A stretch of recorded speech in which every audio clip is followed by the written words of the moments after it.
Dr. Nick Jacobson is an assistant professor in the departments of Biomedical Data Science, Psychiatry, and Computer Science at Dartmouth's College of Geisel School of Medicine.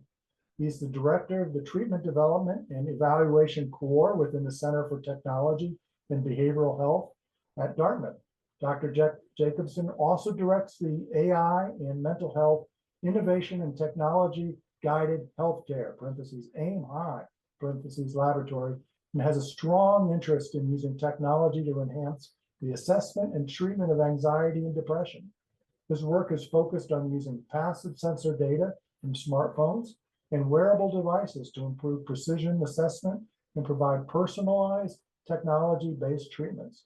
Dr. Jacobson has published 100 peer-reviewed articles and secured over $4 million as a PI and over $20 million as a co-investigator. So I'm thrilled, very excited to turn the talk over to Dr. Jacobson, and I'm going to exit stage left.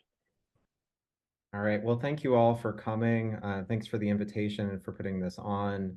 I'm going to talk to you about some fairly new domains to probably many of you, but hopefully it will set a stage where we can all be a little bit on the same page as we go. So I'm going to be talking really about the use of AI and passive data and trying to enhance both the assessment and treatment of mental health. You all are going to be very familiar with this, seeing folks day to day, but I like to make sure everybody's on the same page every time I give a talk. So mental health disorders are exceedingly prevalent, occurring about 1 in 3 people in any given year. They're a leading cause of global disease burden and disability worldwide. Unfortunately, our care system is in a state where we do not have enough providers. We have the majority of folks that have a mental health disorder don't receive minimally adequate treatment. And this is a pretty low bar. Minimally adequate treatment and this is really just a single session in a year with a mental health provider of any type. So that's the bar that I'm talking about as minimally adequate. And that's not a real high bar to meet. And most folks aren't even meeting that. And I view this as in large part a scale problem. The number of patients just with an anxiety or depressive disorder is about 1,500 per year per mental health provider of any kind. And that just doesn't scale well. Folks can't actually try to treat 1,500 patients every year at a time. It's not something that really sits within the care system. So we just don't have enough providers. And I'm sure folks probably familiar with these, the impacts of that, these long wait times and things like that. We have treatments that work for mental health.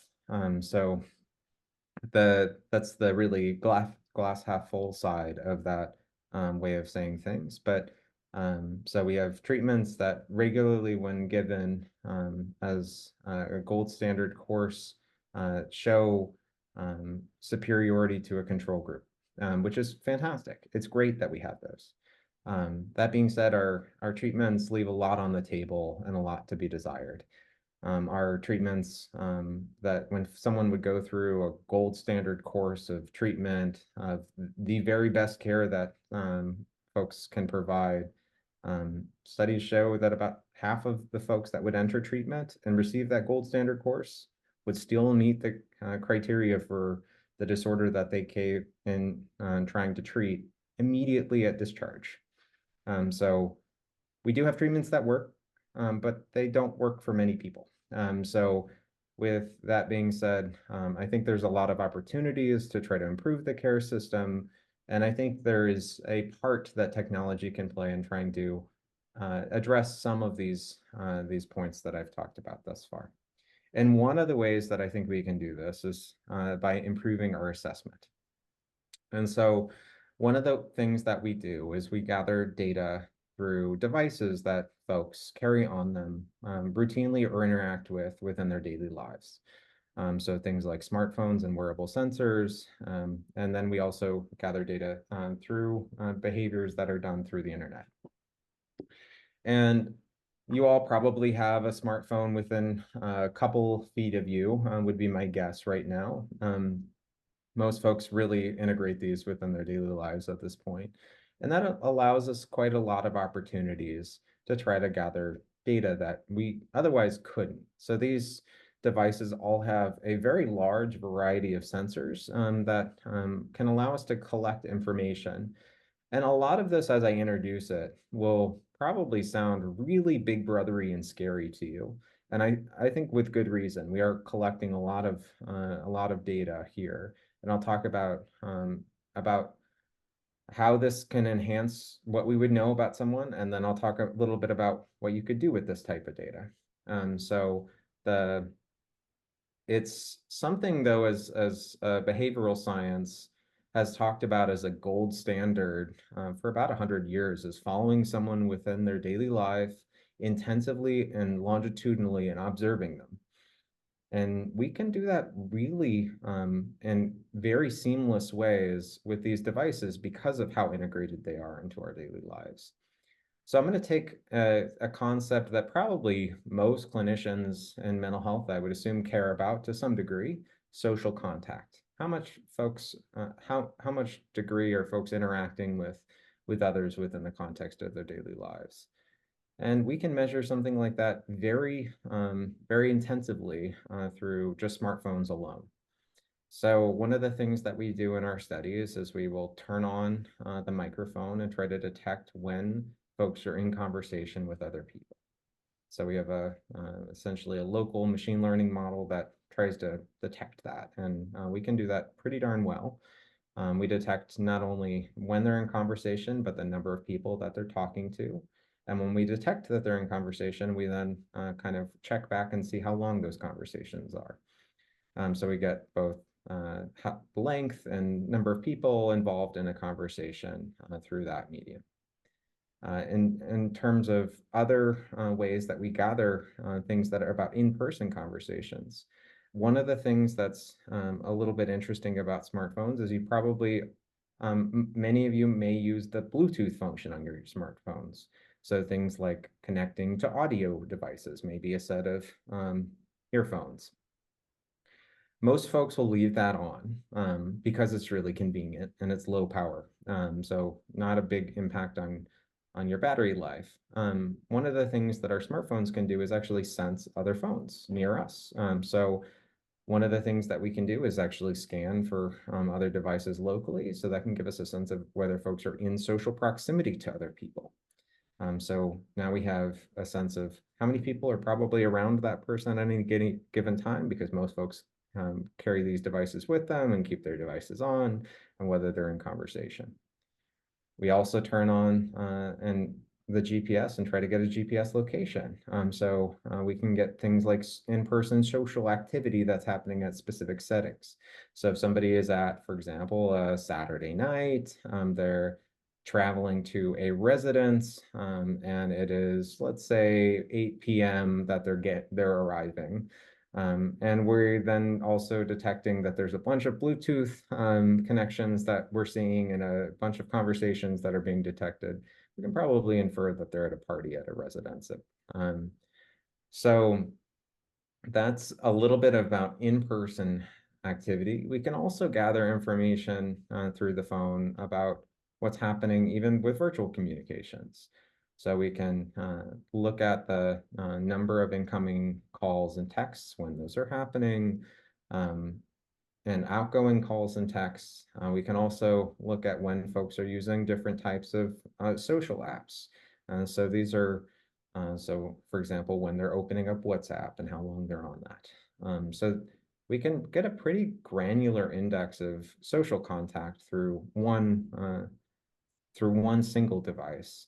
And that's just one example of what a broad variety of data that is probably pretty clinically relevant that we can collect.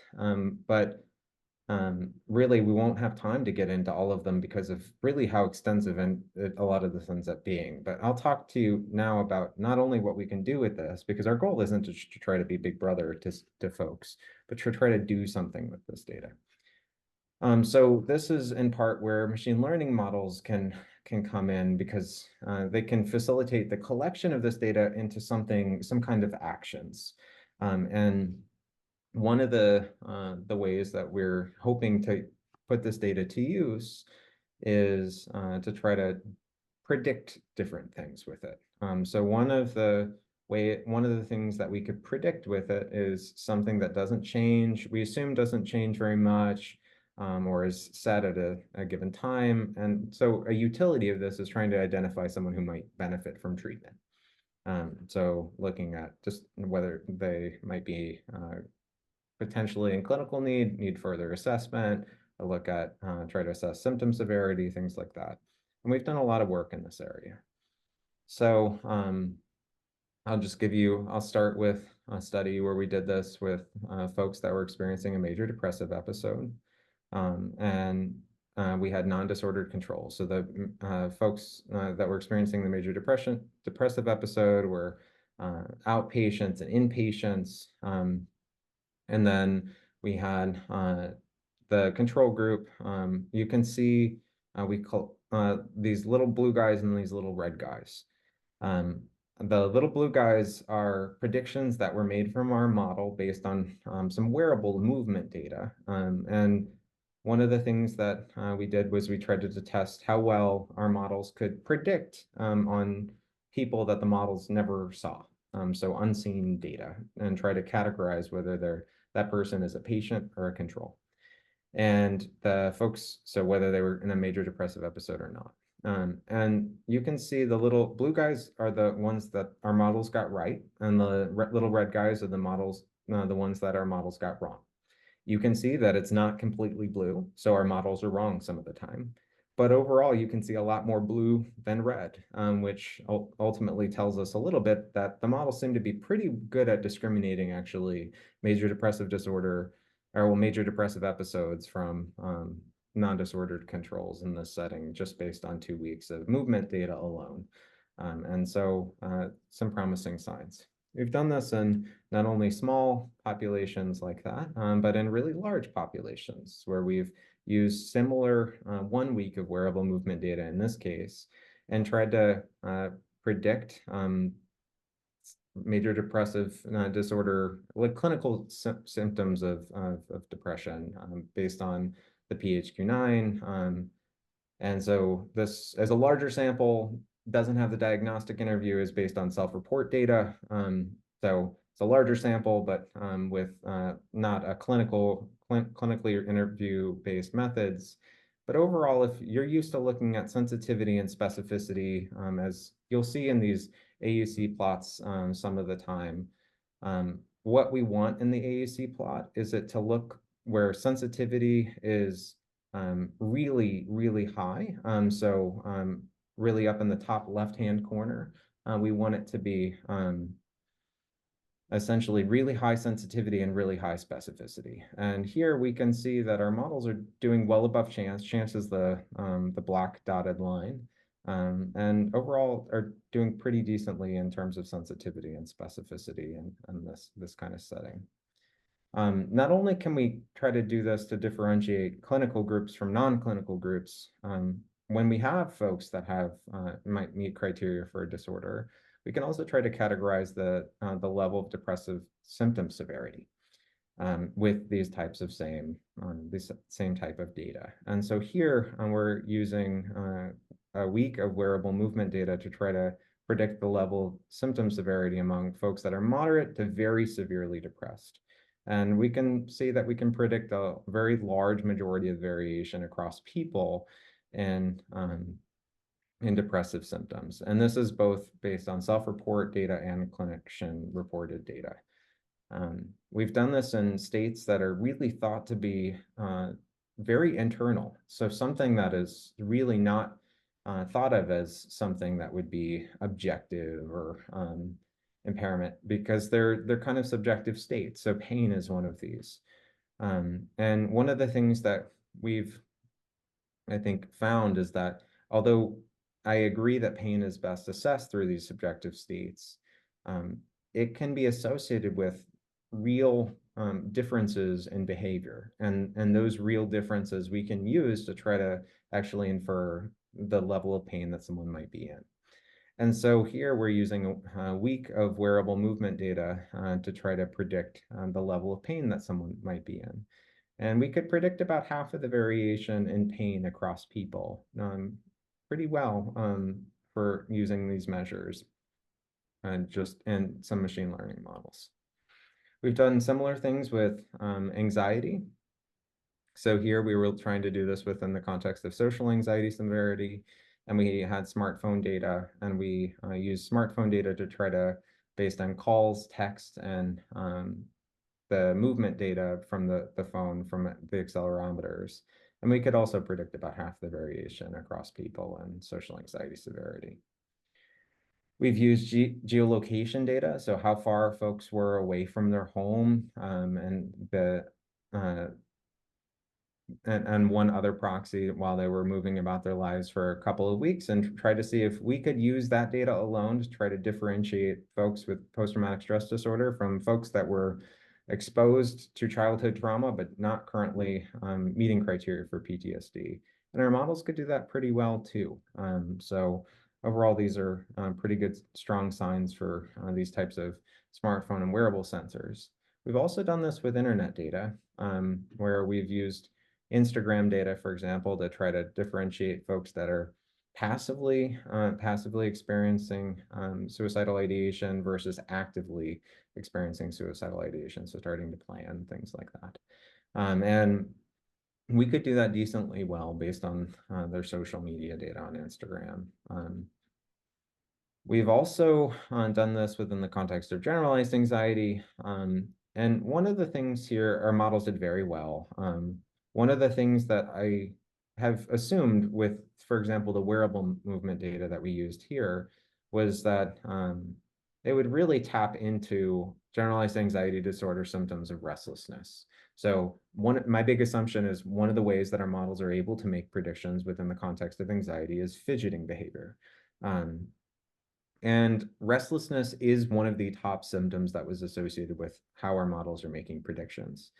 But there were also these internal sensations that were actually really strongly associated with our risk scores as well, including like difficulty controlling one's worries and irritability.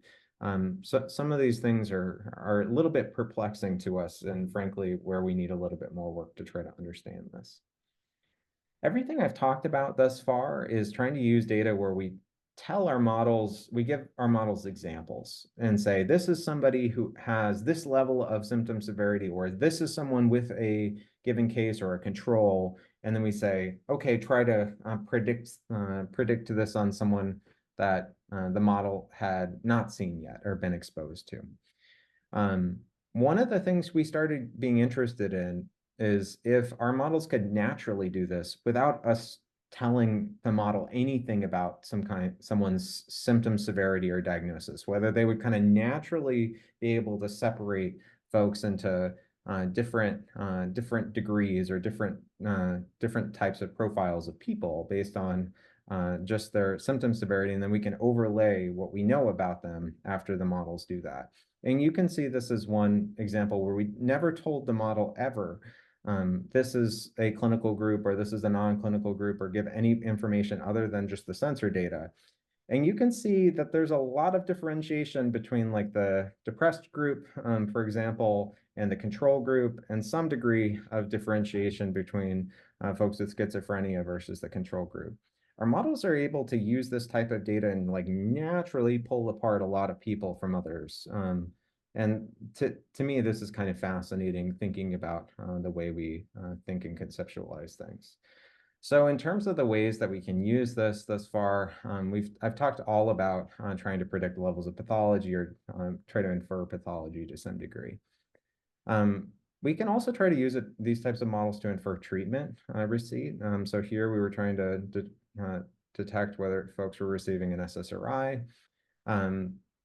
And our models could do that pretty well just through movement data again. One of the things that I think is also an interesting opportunity is then to kind of use the way that our models are making predictions and start to infer what might be happening in terms of why we can make these inferences at all. In some ways, try to get at potential side effects, for example. So there's been a lot of literature surrounding movement disturbances and antidepressants and how that may be happening and related to motor behavior and affect motor behavior. And we saw that motor behavior was able to infer it and saw differences in how our models were trying to predict it based on differences that were happening at different times in the day. So the first bucket that I just talked about was trying to use all of that sensor data that I started with to try to detect something that hasn't changed at all. The next piece of things is where we're trying to not detect something as it is, but to try to forecast something into the future where something hasn't yet happened. And we can do that across both short-term changes and long-term changes. So these are things that ultimately change, and we're interested in whether we can forecast when the changes that will happen. So the next set I'll talk about is long-term changes, so things across weeks, months, years, etc. So these types of models, I think, could complement the traditional care system pretty well, in that we could think about trying to use this prognostically and maybe think about augmenting what types of interventions we might give someone.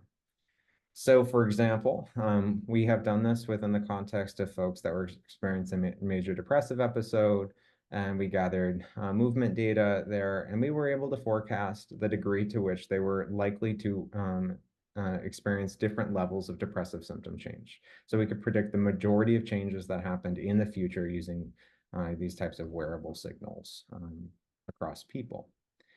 We've done this through internet data and tried to predict based on how folks were visiting and the types of sites that they were visiting related to a mental health screen, and the qualities of the sites, and also their past behavior to try to infer in the future whether they would, for example, try to go and seek care, whether they would actually try to search for information to end their life, or try to search for information about their own mental health.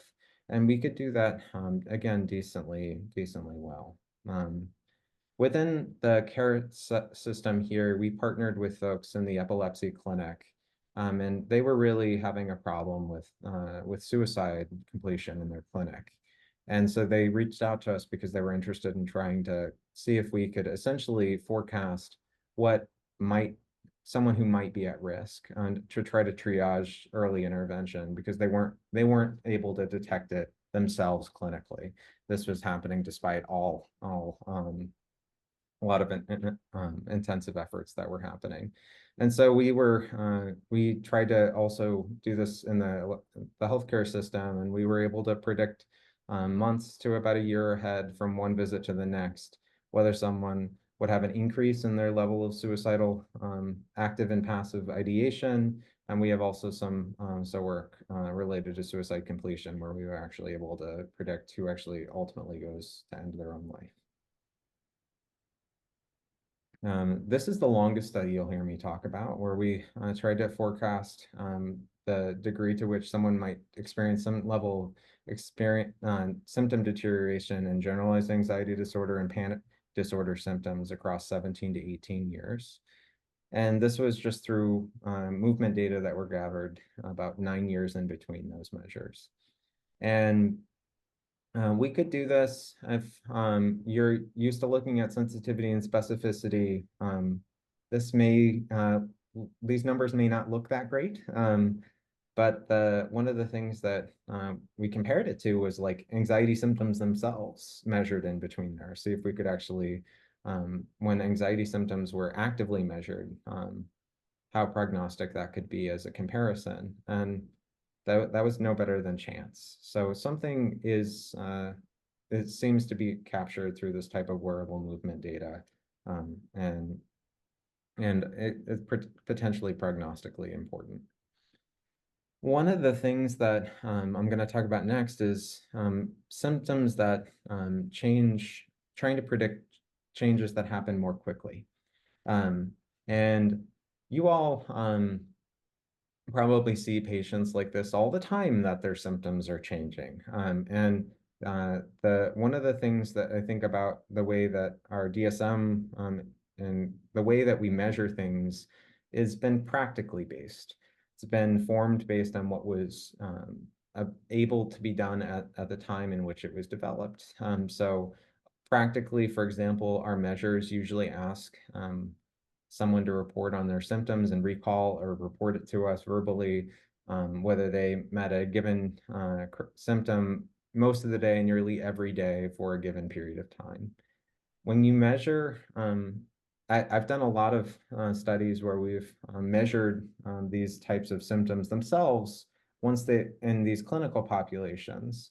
After we've done a gold standard diagnostic interview with these folks, and they're reporting these types of things most of the day, nearly every day, but their symptoms actually change much more rapidly than that. And most people actually experience that are reporting this actually experience a considerable amount of variation within the day. So there's actually a lot more variation that happens within a day as opposed to across days, weeks, or months within these clinical populations.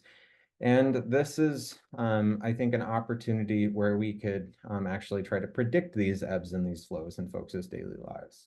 So here we're trying to forecast the level of depressive symptoms from hour to hour, 1 hour into the future, based on a very large variety of sensors that we captured through the smartphone that I talked about at the beginning. And we can do this pretty darn well. So this is in 31 people across a week where we're trying to forecast their depressive symptoms. You can see a red line and a blue line for every given person. And a lot of times you can't see the red line. The red line is the observed depressed symptoms, and the blue line is actually the predicted symptoms. And you can see that these overlap considerably, and it's hard to see the red line probably a lot of the time, because our models were doing pretty decent. There's sometimes they made misses, but generally they were pretty well aligned. You may be wondering a little bit about how our models are making some of these predictions. We did this within the context of generalized social anxiety, where we were trying to predict avoidance and anxiety symptom changes in the next hour, and we did that very well. And one of the things that we found was geolocation data was really a strong driver. So time spent indoors was a pretty strong driver of future avoidance and anxiety symptoms in the next hour. We've done this in eating disorders, specifically in the context of anorexia, and used movement data to see if we could predict levels of negative affect, and been able to do that pretty well. We've also done this in work settings and general concepts related to well-being and rumination. And also, again, we could predict about a quarter of the variation in these small windows across these different traits using smartphone data. So generally, thus far, I've talked a lot about sensor data and how sensor data could be used to try to capture symptom severity and rapid and long-term changes. I'm now going to shift into treatment. You'll see the reappearance of some of these sensor data earlier, but we'll also talk about the concepts of these digital interventions more generally. And then in the last bit of the talk, I'll then talk specifically about generative AI, which I imagine folks are starting to hear about in other contexts, and I'll talk about our work in that area. So we've done a lot of work trying to develop different digital interventions. We've done this across the United States and India. We've done it across the globe, actually. And generally, much like what we see in the traditional care system, we have some treatments that seem to work better than a control group pretty reliably across different trials, which is great, but it doesn't work for a lot of people. So these digital interventions leave a lot on the table, and there's a lot of folks that don't respond to a digital intervention and may actually even get worse in the context of a digital intervention. And so we have some interest in trying to predict and differentiate who's likely to respond ahead of time before they actually get it. And I think machine learning models there, when they're giving us information about their level of symptoms in given areas, we can kind of forecast whether they're likely to respond. And we can predict a good chunk of the degree to which someone's likely to respond in the future.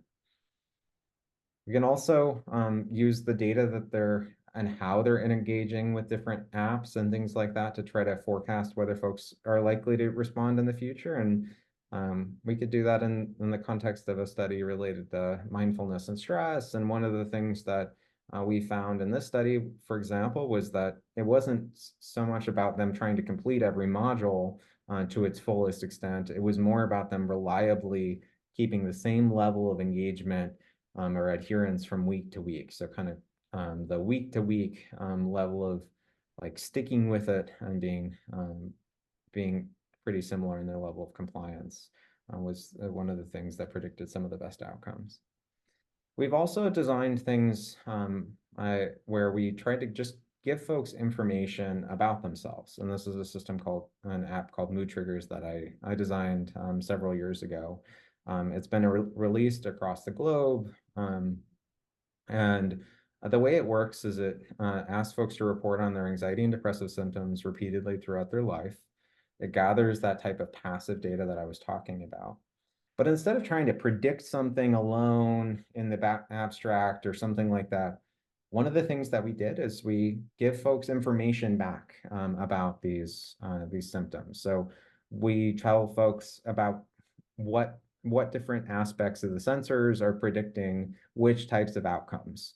And this idea is just this personalized feedback could inherently be meaningful.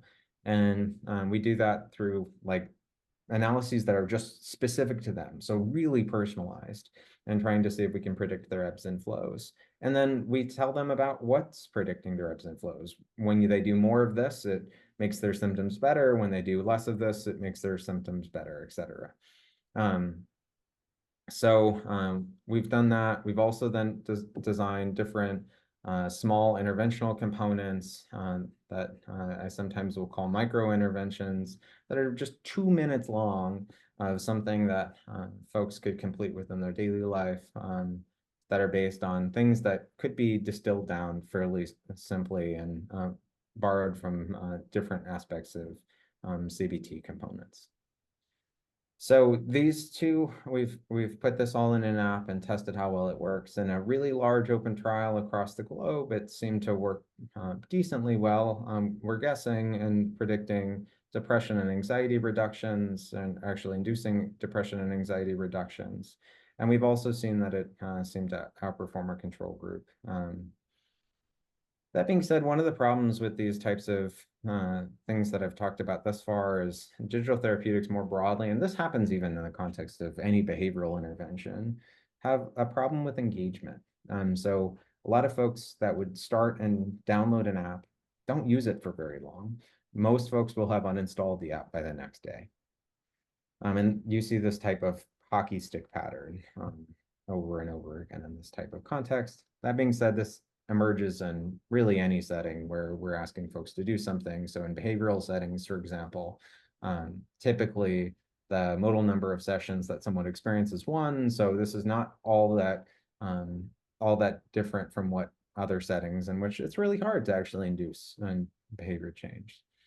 But I think some of this is an artifact of how different digital treatments came to be, where manuals that were meant to be delivered in psychotherapy were turned into self-help materials that were really long and hard to read and not very practical in terms of how the field began.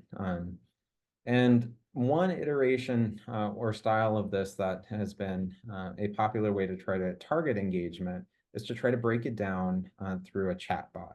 So just a conversational dialogue that is happening.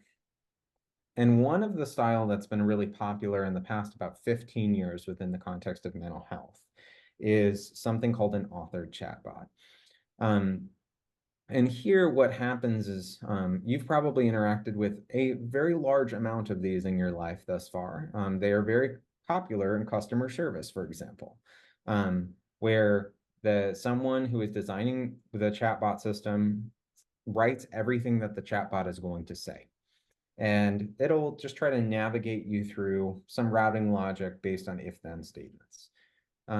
So they are not really, you have to design every way that a person could speak. And in a large part, it's a little bit of a challenge because they're not very conversational. They're not conversational, but they do seem to work decently well in actually inducing symptom changes, and we have tested those across different studies.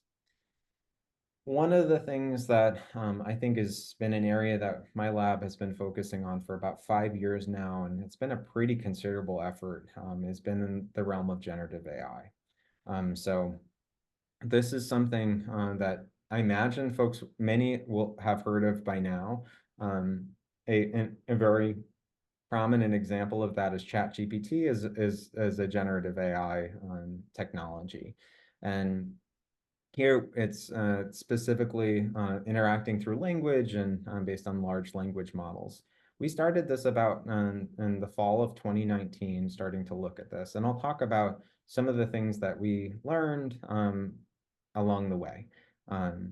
So our goal was to design this generative component to try to dynamically respond to a given user with a therapeutic context. How these models work are by example. So we try to tell it some things that they that we would like it to say or like it to emulate, and it really tries to take that in and try to essentially then generalize that into new settings. So one of the first really naive ideas that I had was to try to use where there's tons of data readily available. So interactions that happen on forums and on the internet. And there's actually, I came in with a rationale for why I thought this could work. There's actually a lot of good data showing that when folks are actually on these forums, it actually does seem to improve mental health. So one of the biggest literatures in this is cancer survivors, where folks interacting with other cancer survivors are really able to actually experience usually a decent amount of symptom improvement. So, okay, let's start there, seeing folks supporting each other. And we tried to emulate that because there was tons of data, and sometimes we figured we could do decently well. One of the first things that we did was then trade a model on this. And so this is an example of the style of content that we would get when we would interact with this first stage of a model. I'm feeling depressed. Sometimes I feel like I don't want to get out of bed. Our therapist bot would say that life is such a struggle. Most days I don't know how I have the energy to go on. End up wanting to cry alone in a corner. I just want my life to be over. Really not what we were going for. So we then shifted gears. Okay, clearly not where we were going.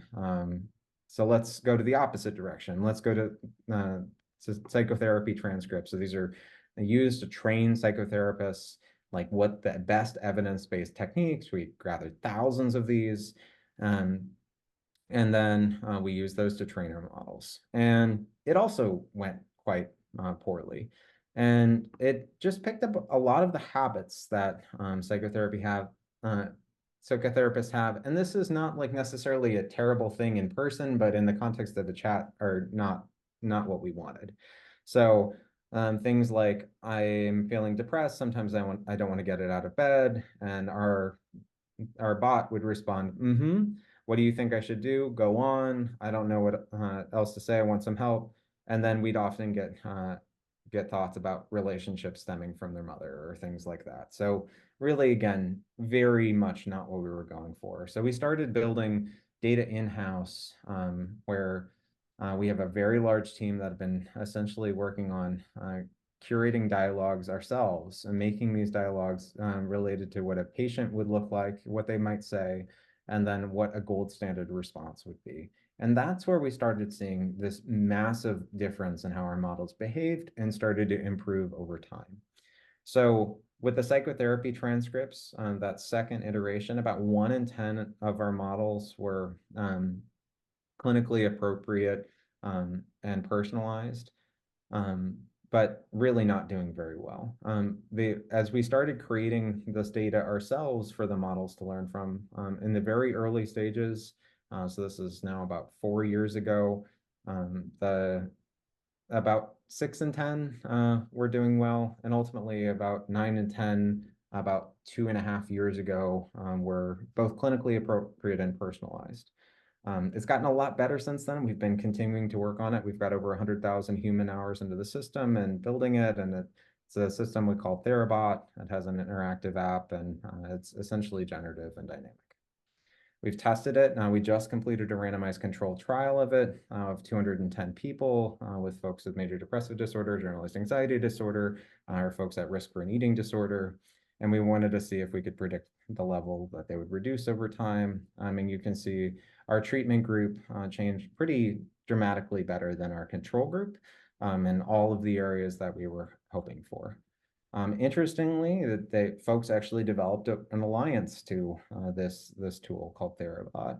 And the alliance was really interestingly fairly similar to the norms that were seen in outpatient settings. So really kind of fascinating. Folks generally thought they liked it pretty well and really liked the design of it. We're pretty satisfied. One of the things that was probably the most unique about this, in addition to this alliance, is how folks very regularly and consistently use this. So on average, used it for over 6 hours across the 2 months. And for digital therapeutics, that's an unusually large amount of engagement. And this is what engagement might look like and looked like for over the course of the trial.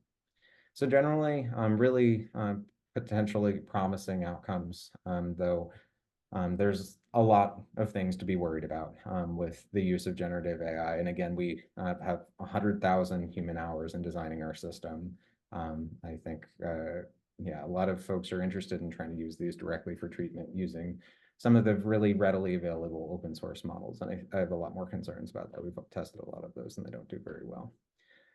So generally, I think a lot of these areas could potentially personalize treatment and actually deliver treatment in very scalable and responsive ways within the context of daily life. That's really the gist of everything that I was hoping to talk about. I want to thank my collaborators because this is really very much an effort across a number of institutions. I want to thank my lab for really supporting this work and making this work possible. And I am really happy to take questions if folks have them. Okay, great. So one question that came in was, do wearables track sexual activity or responses to sexual activity?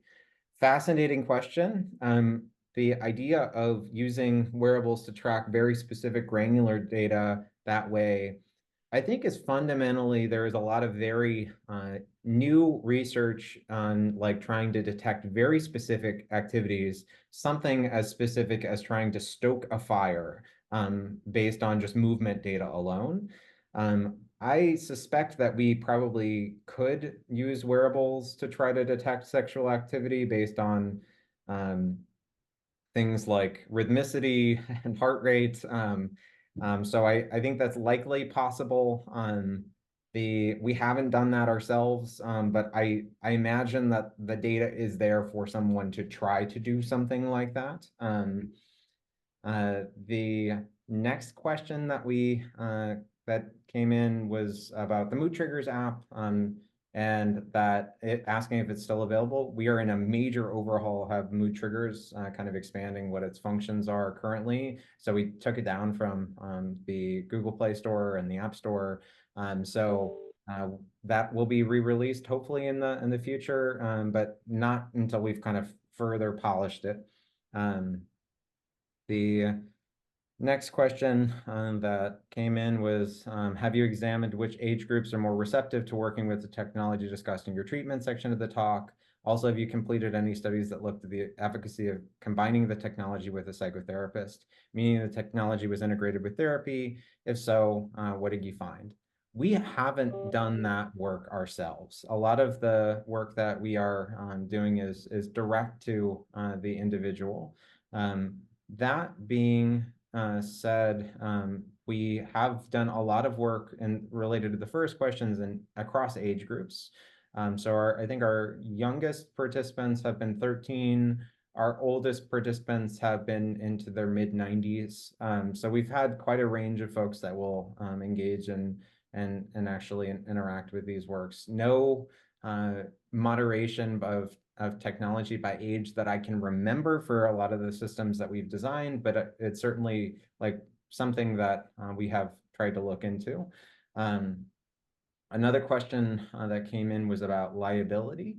So how do you handle liability for users? I imagine one of the things that, so liability in a lot of digital intervention work is fairly small because it's a closed system, and that you design what information is collected and how that information comes in. So somebody could have an adverse outcome, but in some ways, much like any setting, not everyone will end up benefiting from a given psychotherapy or pharmacotherapy, and folks aren't usually held liable for that inadvertently just because they have an adverse event. It's usually when there's some information that you fail to act on or deliver that is not appropriate for a given individual.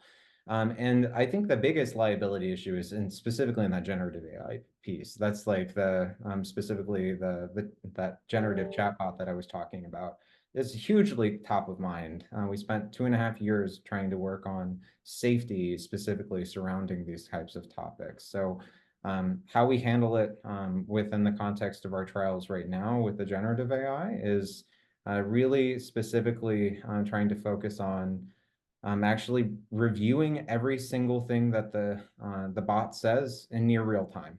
So we monitor these folks that are in the trial. Another question that came in was about the next stage of generative AI.